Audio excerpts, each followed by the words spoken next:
Hello friends, நம்ம இன்றைக்கி இதை பற்றி பார்க்க போனோம். இலக்கியா வரப்போகிற எபிசோடில் என்ன இன்ட்ரெஸ்டிங்கான சுவாரஸ்யமான விஷயம் நடக்க போகுதாங்க பார்க்க போகிறோம். வாங்க வீடியோக்குள்ளே போயிடலாம். நம்ம கௌதம் பார்த்தீங்கன்னா இந்த அஞ்சலி எல்லாரும் ஏமாற்றிக்கிட்டே இருக்கான்னு சொல்லிட்டு இவளை மன்னிச்சு விடுறது தான் நம்மளுடைய முட்டாள்தனம். அதனால் நம்ம கௌதம் என்ன செய்ய போகிறாருன்னு பார்த்தீங்கன்னா அந்த அஞ்சலியை தரன்னு இழுத்துக்கிட்டு போலீஸ் ஸ்டேஷனுக்கு போக போகிறாங்க. போலீஸ் ஸ்டேஷனுக்கு போயிட்டு பார்த்தீங்கன்னா இந்த பார் அஞ்சலி, நீ எங்களை ஏமாத்த எல்லாமே பொறுத்துக்கிட்டு உனக்கு திருந்த வாய்ப்பு கொடுத்தோம். ஆனால் நீ திருந்தாத எங்களை அடிக்கடிக்கு முட்டாளாக்கிட்டே இருந்திருக்க. உனக்கு சரியான இடம், நீ திருந்தறதுக்கான இடம் இந்த ஜெயிலு தான் கரெக்டு. நீ வெளியில் இருந்தால் கண்டிப்பாக நீ திறந்த மாட்டா அப்படின்ற மாதிரி கௌதம் சொல்கிறாங்க. அதுதான் சரின்னு நினைக்கிறவங்க மறக்காது நம்ம சேனலை சப்ஸ்கிரைப் பண்ணி வச்சவங்க. நம்முடைய கௌதம் பார்த்தீங்கன்னா அந்த அஞ்சலி பார்த்தீங்கன்னா உங்களால் முடிஞ்சதை பார்த்துக்கோங்க, நான் கண்டிப்பாக கார்த்தியை அடிஞ்சே தீர்வேன் அப்படின்ற மாதிரி நம்ம கௌதம் கிட்ட சவால் விட்டதும் பார்த்தீங்கன்னா நம்ம கௌதம் ஒரு கட்டத்துக்கு மேலே ஏண்டி நீ போலித்தனம் பண்ணிக்கிட்டு எங்களெல்லாம் ஏமாற்றிக்கிட்டு இப்போவுமே நம்ப வச்சு ஏமாத்திருக்க. அந்த நம்பிக்கை துரோகம்னா உனக்கு ஒரு ஆள் பண்ணுறப்பதான் தெரியும். ஆமாம், அதெல்லாம் எங்கே உனக்கு தெரிய போகுது, நீ தான் மற்றவங்களுக்கு அந்த நம்பிக்கை துரோகத்தை பண்ணிக்கிட்டு இருக்கே அப்படின்ற மாதிரி நம்ம கௌதம் கோவப்பட்டு அவளுடைய கழுத்தை பிடிச்சிடுறாங்க. மரியாதையாக சொல்கிறேன், இப்போயுமே உனக்கு ஆப்ஷன் தரேன். ஒன்று, நீ கல்யாணம் பண்ணிக்கிட்டதை செல்லாது அப்படின்றத கார்த்திக் டிவோர்ஸ் கொடுத்துட்டு நீ உன் வேலையை பார்த்துட்டு கிளம்பணும். இல்லை முடியாது அப்படின்னு உன்னை ஜெயிலில் தள்ளி உன்னை கழித்திங்க வச்சு உன்னை திறத்தாத நான் விட மாட்டேன்.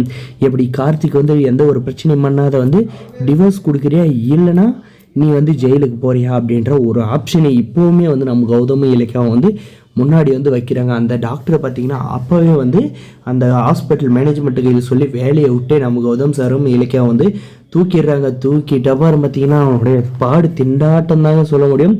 இந்த அஞ்சலிக்கு உதவி பண்ண போய் நம்ம வேலை போச்சு அப்படின்ட்டு இந்த அஞ்சலியுமே பார்த்தீங்கன்னா என்ன செய்யலாம், இப்போதைக்கு நம்ம ஜெயிலுக்கு போகாத இருக்கணும், வெளியே இருந்தால் மட்டும்தான் நம்ம சுதந்திர பாரியை இந்த இலக்கியாவும் கௌதம் அழிக்க முடியும். அதே மாதிரி அந்த கார்த்திகை நினச்ச மாதிரி அடைய முடியும். நம்ம உள்ளே போயிட்டோம்னா கண்டிப்பாக கார்த்திக் இந்த இலக்கியாவும் கௌதம் முன்னாடி இந்த பிரியாவை நடிக்க தான் கூட்டிகிட்டு வந்தாங்க. இப்போ உண்மையாகவே கல்யாணம் பண்ணி வச்சுருவாங்க அப்படின்ற மாதிரி யோசிச்சுக்கிட்டு கௌதம் நீங்கள் எதுக்கும் ஃபீல் பண்ணாதீங்க, நான் கண்டிப்பாக எந்த ஒரு பிரச்சனையும் பண்ணாத, கார்த்திக் கோர்ட்டில் நான் டிவோர்ஸ் கொடுத்துட்றேன் அப்படின்ற மாதிரி பார்த்தீங்கன்னா காலில் விழுந்து கெஞ்சுறாங்க. சரி போட்டோம் அப்படின்ட்டு அவளை விட்டுருக்காங்க. ஆனால் பார்த்தீங்கன்னா அவள் என்ன நினைக்கிறான்னா, என்னை இப்போ என்ன வெளியே இருந்தால் தான் உங்களை எல்லாருமே அழிக்க முடியும், உங்களெல்லாம் அழித்து தான் நான் அந்த வீட்டுக்குள்ளே நுழையிலாம் அதுவும் செய்ய தயார் அப்படின்ற மாதிரி இருக்காங்க. அந்த பைரவி பார்த்தீங்கன்னா என்ன சொல்லி இவ்வளோ கேர்லெஸ்ஸாக இப்போ அழகாக மாட்டிக்கிட்டு இருக்கே, உன்னை இந்த வீட்டுக்குள்ளே கொண்டு வரதுக்காக நான் எவ்வளோலாம் பிளான் பண்ணேன், காசெல்லாம் செலவு பண்ணேன். கடைசியில் அந்த இலக்கியாவை கௌதமை கண்டுபிடிச்சி உன்னுடைய பாய்சன் குடிச்ச எல்லாமே வெட்ட வெளியாக்கி உன்னை கேவலப்படுத்தி வீட்டை விட்டு ஹாஸ்பிட்டல்லேருந்து போலீஸ் ஸ்டேஷன் கூப்பிட்டு போயிட்டாங்களே, ஏதோ போனால் போதுன்னு உன்னை வெளியே விட்டு வச்சுருக்காங்க.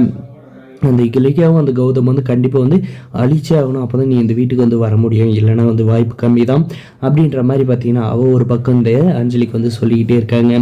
அப்படி என்ன தான் நம்முடைய இலக்கியா மேலே அந்த பைரிக்கு கோவம் தெரியலங்க.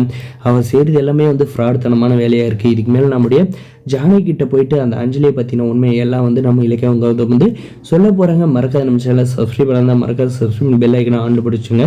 தேங்க்ஸ் ஃபார் வாட்சிங்.